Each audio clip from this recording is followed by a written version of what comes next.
Welcome back into the GSMC Sports Podcast as we just finished up talking about the Lions' dominant win over the Dallas Cowboys from the Week 6 action.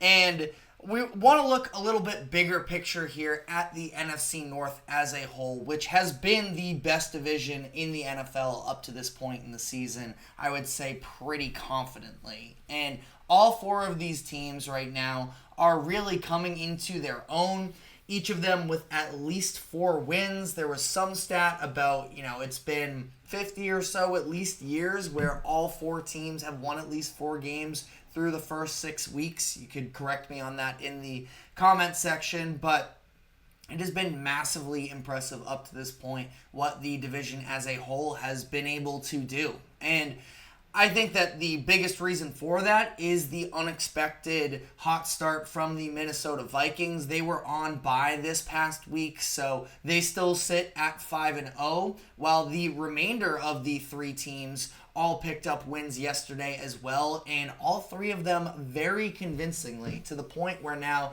the top 4 teams in the NFL in terms of point differential are from the NFC North. You have the Lions the Vikings leading the charge, plus 63, Lions at plus 60, Bears plus 47, and the Green Bay Packers plus 41. So again, it has been very much impressive what they have done up to this point in the year, not just to be winning these games, but in the fashion that they have done so. And again, the Vikings are probably the most prominent microcosm of that, the fact that they have these blowout wins against specifically the 49. I mean, it's not even really a blowout. It felt dominant for a lot of the way.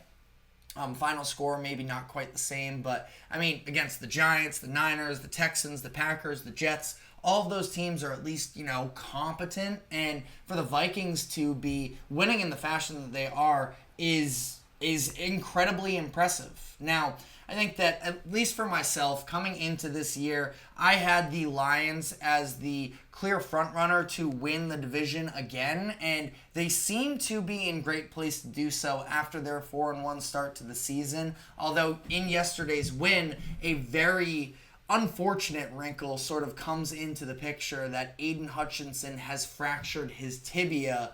Was a gruesome injury at the time. I mean, I don't want to get too much into it, but you could see the break happen in real time. And Lions are being pretty, reserved in terms of what the actual expectations for a timeline are at this moment.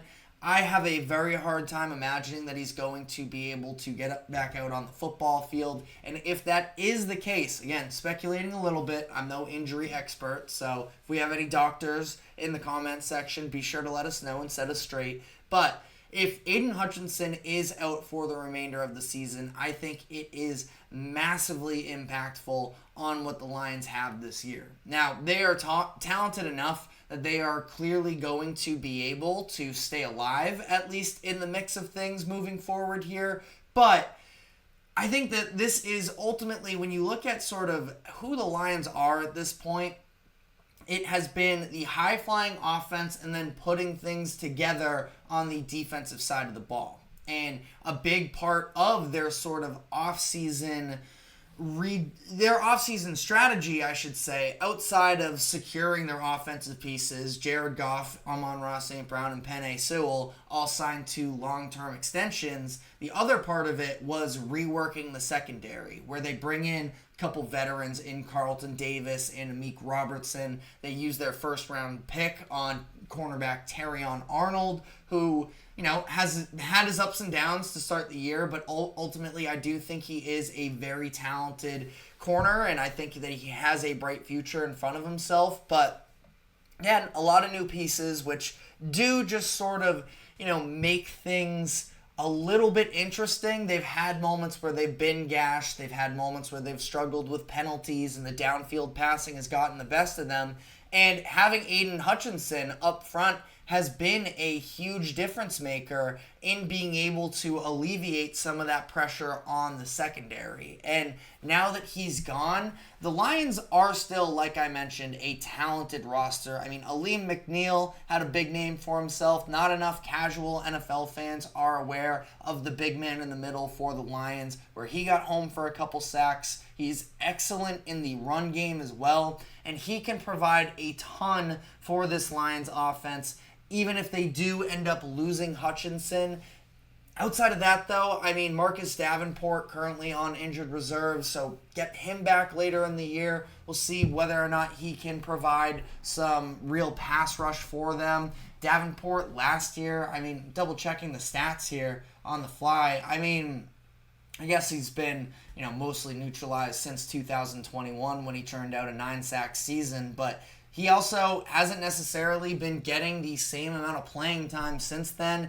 He's going to be at least asked to take on a bigger role if Aidan Hutchinson is out, so we'll see about that. But, I mean, I do think this is a massive impact on the Lions defense, is ultimately where I'm getting at here. And you look across this division at some of the offenses they're facing off against as well. I mean, that could end up being what sort of separates the Packers and the Vikings over the Lions, is the fact that I do think the Packers still have a lot of proving to do and fully solidifying on the defensive end. I'm a believer myself in what they have on the defensive side of the ball, but a lot of experts aren't there yet, so I feel like I almost retroactively have to be a little bit careful with praising them too much, but they need to prove themselves. The Vikings are extremely talented on both sides of the ball, as I do think the Packers are, and now all of a sudden the Bears are emerging as a team that I understand they still need to prove themselves as well. They don't really have a signature win yet up to this point, where they've beaten the Titans,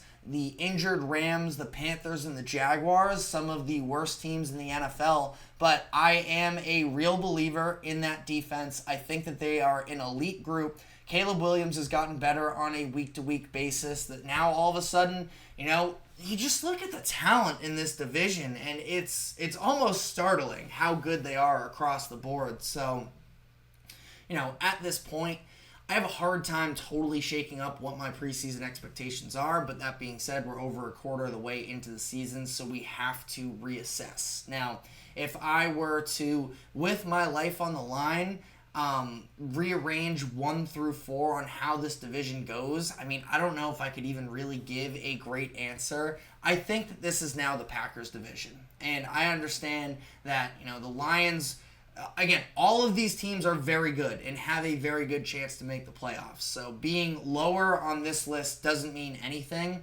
but I do think that the Packers, while the Vikings might be more sound on paper across the board, there is something about Sam Darnold, and it's not fair to him. He's playing at a Pro Bowl level, and he deserves a ton of praise, but in the second halves of these past couple games against the Packers and the Jets, I think we've seen slippage, and we've seen the turnovers not significantly impact them, but hasn't been quite as smooth as it was out of the gates, and that's totally fine as well. It doesn't have to be, life or death or anything like that, but I do think that there's going to come a moment where Sam Darnold does sort of, I wouldn't say unravel. Like, I still think he's going to be a positive starting quarterback for the remainder of this year. I think that he's going to have a career arc now similar to that of Geno Smith. Maybe Sam Darnold even has a higher ceiling than that as well. Could totally be possible, but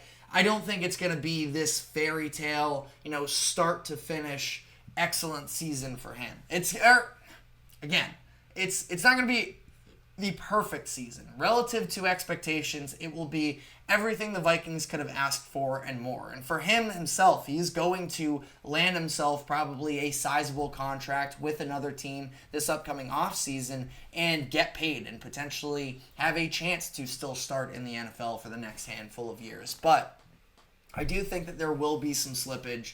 I think that ultimately they're going to fall, at least in some of these games. I think the Lions and Packers have a chance to be better than them. I'd probably go Packers 1, Lions 2, Vikings 3, Bears 4, which ultimately I even still don't feel great about that up to this point, and believe me, I am not trying to be a hater of the Vikings whatsoever. I feel like they're such darlings right now in the eyes of a lot of NFL fans that I don't want to be the one that is critical of them, because what they have done up to this point in the season is a massive success. It's just about a little bit the sustainability.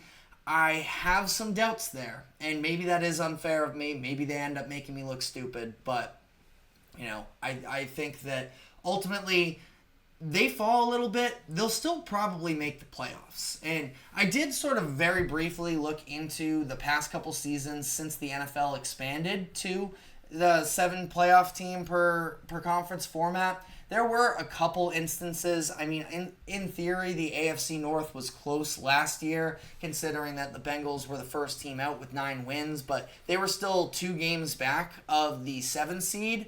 If you look at 2022, it was the NFC East that, we've seen them sort of ricochet back and forth from being good and bad over the course of the past 5 years or so. 2022 was the year where the Eagles won the division with 14 games. The Cowboys and the Giants were 2 of the wild card teams. And then ultimately the Commanders were just half a game out, or it would have been, 1.5 games out. They were 8-1. They needed a 9-7 record to be in. So you turn one of those losses into a win, they actually would have had the tiebreaker because they had the tie to their name as well. So very interesting situation to monitor going forward here. Again, I have the Packers as the number 1 team in the NFC North at this point. Lions at number 2, Vikings at number 3, and the Bears at number 4. This is in terms of projections for the final season standings. These are not power rankings